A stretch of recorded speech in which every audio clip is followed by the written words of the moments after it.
नमस्कार दोस्तों, हम बात कर रहे हैं फ्यूचर ऑफ एनर्जी की और जानते हैं इसमें न्यूक्लियर एनर्जी का इतना इंपॉर्टेंट रोल क्यों है। मुझे बताने की जरूरत नहीं है कि एनर्जी हमारी लाइफ में कितना इंपॉर्टेंट रोल प्ले कर रही है। इवन मैं अभी जो बोल रहा हूँ, आप जिस मोबाइल फोन या लैपटॉप से मुझे सुन रहे हैं, इन सभी एक्टिविटीज में मेजर रोल एनर्जी का ही है। न्यूक्लियर, हम जब भी इस वर्ड को सुनते हैं या देखते हैं तो अक्सर दिमाग में सबसे पहले वॉर, वेपन, हिरोशिमा या चिनोबिल जैसी घटनाएं ही याद आती है। पर न्यूक्लियर वेपन सिर्फ बाय प्रोडक्ट है न्यूक्लियर रिएक्शन का, और इतिहास में हमने इसके मेन प्रोडक्ट को कहीं ना कहीं इग्नोर किया है। आप आगे जानेंगे कैसे। और एनर्जी के इस मार्केट में जेफ बेजोस, बिल गेट्स जैसे बिलियनियर्स ट्रिलियंस ऑफ डॉलर्स की इन्वेस्टमेंट कर रहे हैं, और रेदर करेक्ट वर्ड होगा बैटिंग कर रहे हैं, क्योंकि हम जिस न्यूक्लियर फ्यूचर पर शिफ्ट करने जा रहे हैं वो काफी अनसर्टेन है और अभी तक हम सिर्फ रिसर्च स्टेज पर ही है। So here comes a question, why we are doing this? Why don't we maintain the status quo? The answer is quite simple, the climate change and the environmental issues. As of now, 80% of world's energy is being produced by burning of fossil fuels like coal, natural gas, oil, and this burning of carbon product is the problem. Because it emits CO2 and various other greenhouse gases, we need to switch into nuclear energy. So in this video, we will discuss major sources of energy in India, fission or fusion, what will be the future, thorium, the future element, and most important, sun on the earth. तो दोस्तों, ये video और तो अभी के लिए India का energy production में से 3.2% न्यूक्लियर पावर से आता है, और ये ग्लोबल एवरेज 10% से काफी कम है, क्योंकि ज्यादातर पावर प्लांट्स डेवलप नेशन में लगे हैं। और इसका एक मेन रीजन है एनर्जी। इंडिया अभी तक एनएसजी का पार्ट नहीं है, और इस वजह से हमें थोड़े टेक्नोलॉजिकल डिसएडवांटेजेस भी है। जैसे यूरेनियम के एनरिचमेंट की सोफिस्टिकेटेड टेक्नोलॉजी अभी तक हमारे पास नहीं आई है। और दूसरा मेन फैक्टर कैपिटल है। एक न्यूक्लियर पावर प्लांट को स्टैब्लिश करने में काफ़ी ज़्यादा इन्वेस्टमेंट करनी पड़ती है। इंडिया में अभी के लिए total 7 nuclear power plant operational status पर है, जैसे कर्नाटक में कायगा, कुंदन कुलाम तमिलनाडु में, और तारापुर महाराष्ट्र का। ये काफ़ी फेमस इंडिया के न्यूक्लियर पावर प्लांट्स है, और उम्मीद है कि भविष्य में आगे 11 नए और पावर प्लांट भी जल्द वर्किंग स्टेज पर आ जाएंगे। तो इस ग्राफ में आप देख सकते हैं इंडिया ने कैसे न्यूक्लियर पावर में प्रोग्रेस की है। ये एनर्जी वर्ल्ड का आर्टिकल है, India to add 20,000 megawatt of nuclear power generation capacity over next decade. तो इंडिया नेक्स्ट डिकेड तक 20,000 मेगावाट की न्यूक्लियर पावर कैपेसिटी भी ऐड कर देगा। So basically nuclear reaction mainly दो टाइप की होती है, फ्यूजन और फ्यूजन। फ्यूजन में एक बड़ा न्यूक्लियस डिवाइड होता है और इस प्रोसेस में एनर्जी रिलीज होती है, जबकि फ्यूजन टोटली अपोजिट है। इसमें दो न्यूक्लियस मिलकर एक बड़ा एटम बनाते हैं, और इस प्रोसेस में भी काफी भारी मात्रा में एनर्जी रिलीज होती है। So now let's talk about history of fusion. In 1934, physicist Enrico Fermi conducted experiment in Rome that showed neutrons could split many kinds of atoms. The result surprised even Fermi himself. When he bombarded uranium with neutrons, he did not get the elements he expected. The elements were much lighter than the uranium, and this was first kind of self-sustaining chain reaction. Self-sustaining chain reaction से हमारा क्या मतलब है? जब भी हम कोई reaction करवाते हैं तो हमें बाहर से एनर्जी प्रोवाइड करवानी पड़ती है, पर इस केस में ऐसा नहीं था। रिएक्शन अपने आप चल रही थी, साथ ही में काफ़ी भारी मात्रा में एनर्जी भी प्रोड्यूस कर रही थी। तो अभी तक हमने जो भी रिसर्च की है और जितने भी न्यूक्लियर रिएक्टर्स हैं वो सारे यूरेनियम पर ही बेस्ड है। पर यूरेनियम के भी डिसएडवांटेज है, और इसका सबसे बड़ा डिसएडवांटेज है न्यूक्लियर वेस्ट। तो यहाँ आता है thorium. Thorium the future of fission, but why? तो जानते हैं थोरियम के बारे में। थोरियम पीरियोडिक टेबल में यूरेनियम से 2 स्थान पहले आता है। पीरियोडिक टेबल आप सभी ने 9th-10th में जरूर पढ़ी होगी। थोरियम का सबसे बड़ा एडवांटेज है इसकी अबंडेंस।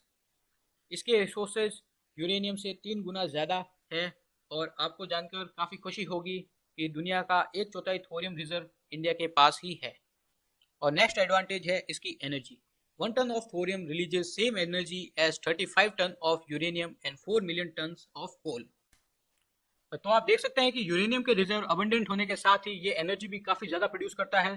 पर इसका सबसे बड़ा एडवांटेज ये है कि यूरेनियम के कंपैरिजन में ये काफ़ी कम रेडियो एक्टिव वेस्ट प्रोड्यूस करता है, और इसी वजह से ये फ्यूचर ऑफ एलिमेंट भी कहा जा रहा है।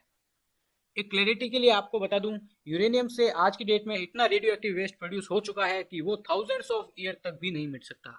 तो यहाँ आप सोच रहे होंगे कि हम थोरियम का इस्तेमाल क्यों नहीं कर रहे हैं। And why on earth we are using uranium? तो इसका जवाब काफ़ी अनफॉर्चुनेट है। हमने थोरियम की जगह यूरेनियम को चुना है क्योंकि यूरेनियम का बाय प्रोडक्ट हमें न्यूक्लियर वेपन प्रोवाइड करवाता है, जबकि थोरियम का नहीं। हमने प्रेफरेंस कंस्ट्रक्टिव न्यूक्लियर एनर्जी की जगह डिस्ट्रक्टिव न्यूक्लियर वेपन को दी थी, क्योंकि जिस समय ये सब कुछ रिसर्च चल रही थी वो एरा था कोल्ड वॉर का, और जहां सोवियत संघ और अमेरिका एक दूसरे के साथ वेपन की रेस में लगा था। तो यही कारण है कि हमारे पास आज थोरियम के लिए न्यूक्लियर रिएक्टर नहीं है। तो अभी तक हमने फ्यूजन रिएक्शन के बारे में काफ़ी कुछ जाना है और ये हमारे फ्यूचर में काफ़ी इंपॉर्टेंट रोल प्ले कर सकता है। पर हमारा न्यूक्लियर एनर्जी का फ्यूचर यहाँ तक ही सीमित नहीं है, बल्कि फ्यूजन से भी बहुत आगे हम फ्यूजन में एंटर करने के लिए भी बहुत ट्राई कर रहे हैं। तो जानते हैं फ्यूजन के बारे में, and let's start with history. Fusion is the most dominant reaction in our observable universe. It is the reaction that powers our sun and the stars. हमारे नॉन यूनिवर्स में एनर्जी का सबसे मेन सोर्स फ्यूजन रिएक्शन ही है, और इसके बारे में पहली बार 1926 में आर्थर एडिंगटन ने बताया था। He suggested that stars drew their energy from fusion of hydrogen. And by the 1950s, researchers started looking at the possibilities of replicating the process of nuclear fusion on Earth. So now let's see why fusion is better than fission. The next decades are crucially important to putting the world on a path of reduced greenhouse gas emission. Fusion reaction doesn't produce any radioactive waste like fission reaction.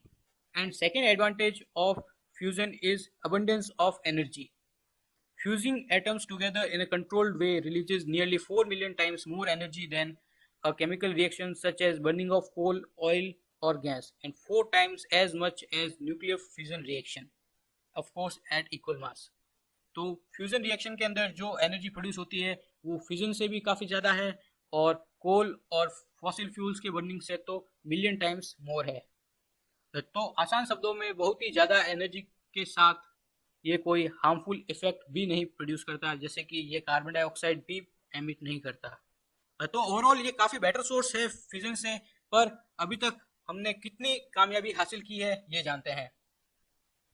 तो हम अभी अर्थ पर एक सन बनाने की कोशिश कर रहे हैं, और इस सन ऑन अर्थ को समझने के लिए हमें पहले कुछ फ्यूजन के बेसिक्स समझने होंगे।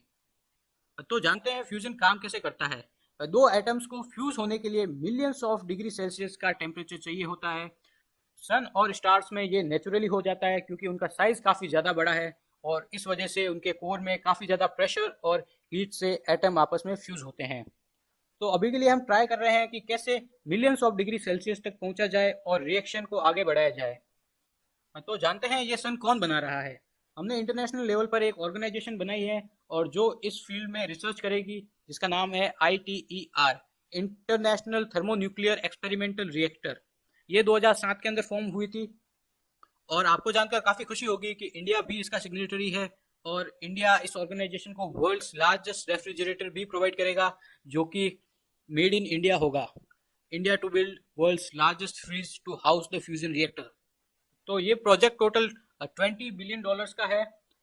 एक अनुमान के लिए आपको बता दूं, आज अगर नील आर्मस्ट्रॉन्ग को मून पर भेजा जाए तो टोटल $120 बिलियन का खर्च आएगा, और इस प्रोजेक्ट में अभी के लिए टोटल $20 बिलियन का इन्वेस्टमेंट किया गया है, और एक्सपेक्टेड है कि फ्यूचर में ये नंबर आगे भी बढ़ सकता है। तो ITER के main signatory China, European union, India, Japan, south Korea, Russia और USA है। तो अगर ये प्रोजेक्ट सक्सेसफुल होता है तो इंडिया को डायरेक्ट बेनिफिट मिलेगा। जो भी टेक्नोलॉजिकल डेवलपमेंट्स होंगे इंडिया उसे यूज़ कर सकता है। तो ये जो सन बना रहे हैं इसका नाम स्पाइडर रखा है, और इसका टारगेट है 150 मिलियन डिग्री सेल्सियस तक पहुंचना, ताकि रिएक्शन स्टार्ट हो सके। इनिशियली हमें काफ़ी ज़्यादा एनर्जी प्रोवाइड करनी पड़ेगी ताकि रिएक्शन स्टार्ट हो सके, और अगर ये प्रोजेक्ट सक्सेसफुल होता है तो ह्यूमन काइंड के लिए एक काफ़ी बड़ी अचीवमेंट होगी। तो guys, this is the end of video. आशा करता हूँ आपको पसंद आया होगा।